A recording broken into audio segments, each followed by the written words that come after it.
அனைவருக்கும் வணக்கம். மீன ராசிக்காரர்களுக்கு புதன் எழுதிய தலைவிதி. புதன் வக்ரகதியில் ஜென்மராசியில் மார்ச் 30 முதல் திரும்புவதால் எச்சரிக்கை மிகவும் மீன ராசிக்காரர்களுக்கு அதீதமாக தேவை. இனிமேல் தான் மெயின் பிக்சரை என்று சொல்லக்கூடிய வகையில் எந்தெந்த நிகழ்வுகள் அமைந்துள்ளன என்று ஆராய்ந்து பார்க்கும் போது புதனின் பார்வையில் ராசியின் அதிபதியான குரு சமகிரகமாக பார்க்கப்பட்டாலும் குருவின் பார்வையில் புதனை பகை கிரகமாக பார்க்கப்படுகிறார். இருந்தாலும் கூட ராசிக்கு சகாயமான இருக்கிறார் புதன். நிச்சயமாக அவர் ஜென்ம ராசியில் வலுவிழந்து நீச்சம் பெற்று சஞ்சரிக்கக்கூடிய வேளையில் மேலும் வலுவிழந்து வக்ரகதியில் திரும்புவது என்பது சற்று சாதகமற்ற ஒரு அமைப்பாக தான் மீன ராசிக்காரர்களுக்கு நிச்சயமாக பார்க்கப்படுகிறது.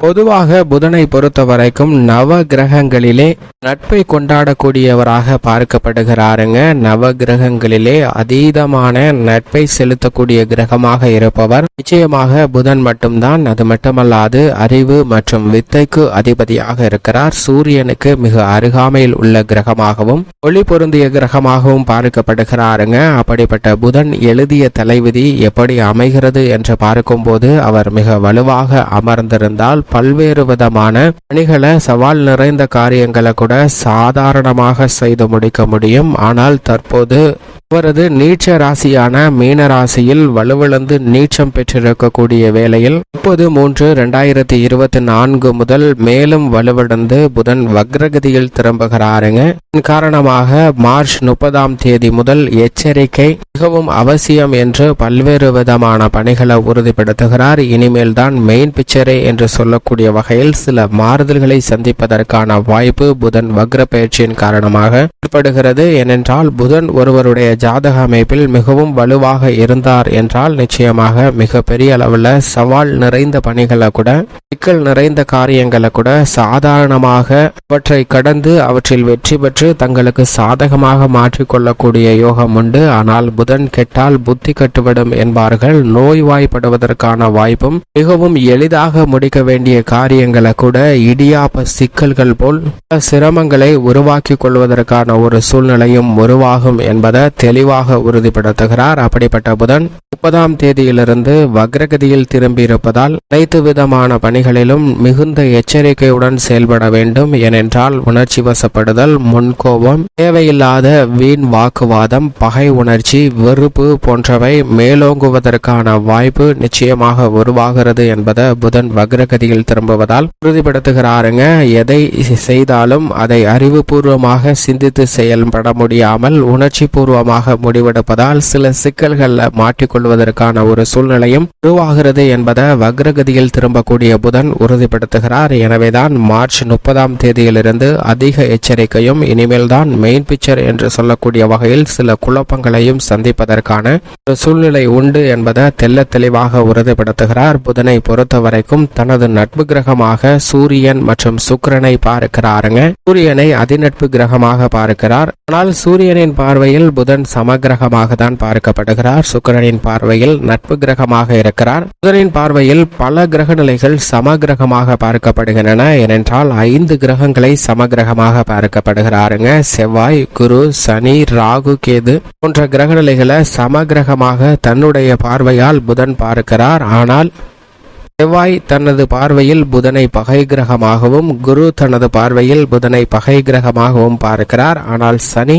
தனது பார்வையில் புதனை நட்பு கிரகமாக பார்க்கிறார். ராகு கேதுவிற்கு சமகிரகமாக பார்க்கப்படுகிறது. புதனின் பார்வையில் சந்திரன் பகை கிரகமாக இருக்கிறார். பகை கிரகமாக இருந்தாலும் கூட சந்திரனின் பார்வையில் புதன் நட்பு கிரகமாக இருக்கிறார். இப்படி முரண்பாடான ஒரு தொடர்பை கொண்டிருப்பதால் தான் நட்பை கொண்டாடக்கூடிய ஒரு சிறந்த கிரகமாக நவ கிரகங்களிலே புதன் பார்க்கப்படுகிறாருங்க. இப்படிப்பட்டவர் வலுவிழந்திருப்பது சாதகமற்ற ஒரு அமைப்பு என்றாலும் மேலும் வலுவிழந்து வக்ரகதியில் திரும்புவதால் பல்வேறு விதமான தடைகளை சந்திப்பதற்கான ஒரு சூழ்நிலை உண்டு என்பதை தெளிவாக உறுதிப்படுத்துகிறார். ஏனென்றால் அவர் வலுவாக இருக்கும் போது மிக பெரிய அளவில் கல்வி, போதிக்கும் ஆற்றல், வளர்ச்சி, இயல், இசை, நாடகம், கணிதம், அறிவியல், ஜோதிடம், மீடியா, செய்தித்தாள், பேச்சுத்திறன், பயந்த சுபாவம், நகைச்சுவை உணர்வு போன்ற அனைத்தை அனைத்தையும் அள்ளி கொடுப்பார். ஆனால் தற்போது சாதகமற்றிருப்பதால் இதுபோன்ற திறமைகள் வெளிப்படுவதில் சில தடைகளை சந்திப்பதற்கான ஒரு சூழ்நிலை உண்டு என்பதை தெளிவாக எடுத்து காட்டுகிறாருங்க புதன். எனவேதான்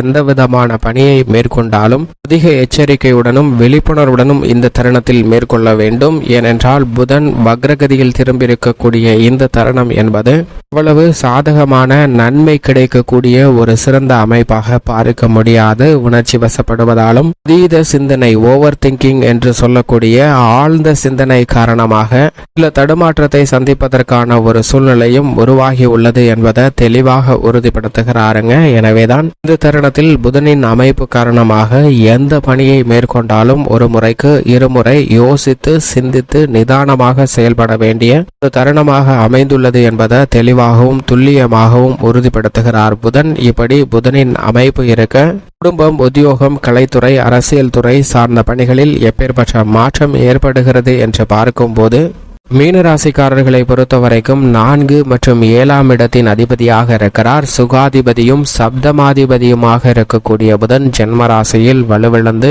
நீச்சம் பெற்றும் வக்ரகதியில் திரும்புவதும் சற்று சாதகமற்ற ஒரு அமைப்பாக தான் நிச்சயமாக பார்க்கப்படுகிறது. அது மட்டுமல்லாது இந்த வேளையில் அவர் வலுவிழந்திருக்கக்கூடிய சூழ்நிலையில் எதிர்பார்ப்புகளை பூர்த்தி செய்யக்கூடிய சப்தமஸ்தானம், கலஸ்திரஸ்தானம் என்று சொல்லக்கூடிய 7ஆம் இடத்தை வலுவாக பார்க்கிறாருங்க. எனவே எதிர்பார்ப்புகள்ல தடைகளும் ஏமாற்றத்தையும் சந்திக்க வேண்டிய ஒரு சூழ்நிலைக்கு தள்ளப்படுவதற்கான வாய்ப்பு உண்டு என்பதை தெளிவாகவும் துல்லியமாகவும் உறுதிப்படுத்துகிறார். எனவே இந்த தருணத்தில் மிகப்பெரிய எதிர்பார்ப்புகள் எதையும் எதிர்பார்க்க வேண்டாங்க. அவை கடைசி நேரத்தில் கூட சில ஏமாற்றத்தை தருவதற்கான ஒரு சூழ்நிலை உண்டு என்பதை புதன் தெளிவாக உறுதிப்படுத்துகிறார். சுக்கிரன் ஜென்மராசியில் உச்சம் பெற்றாலும் அவர் ஜென்மராசியில் வீற்றிருப்பதால் சற்று கூடுதல் கவனம் தேவை. கலைத்துறை மற்றும் அரசியல் சார்ந்த பணிகளில் தேவையற்ற வாக்குறுதிகள் கொடுக்கக்கூடிய நேரத்தில் அதீத கவனத்துடனும் விழிப்புணர்வுடனும் செயல்பட வேண்டிய ஒரு தருணமாக பார்க்கப்படுகிறது. உத்தியோகம் சார்ந்த பணிகளில் இந்த தருணத்தில் நீங்கள் செய்யக்கூடிய சிறு தவறு கூட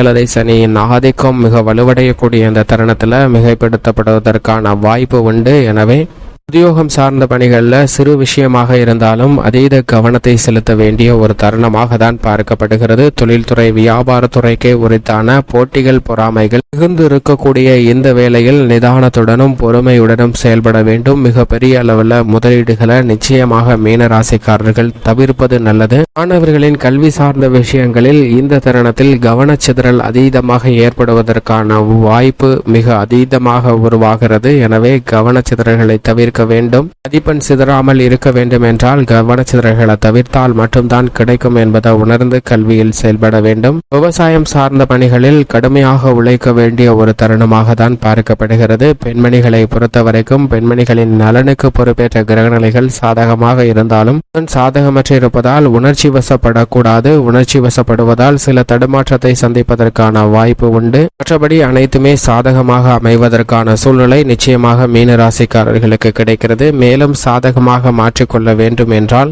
மீனராசிக்காரர்கள் நிச்சயமாக வாரத்தில் புதன்கிழமை விரதமிருந்து அருகாமையில் உள்ள லட்சுமி நரசிம்மர் ஆலயம் சென்று தீபமேற்றி வழிபாடு செய்யுங்கள். பல்வேறு வகையான சிரமங்கள் விலகி மீனராசிக்காரர்களுடைய வாழ்வில் நன்மையும் முன்னேற்றமும் நிறைந்து கிடைப்பதற்கான யோகம் நிச்சயமாக கிடைக்கும்.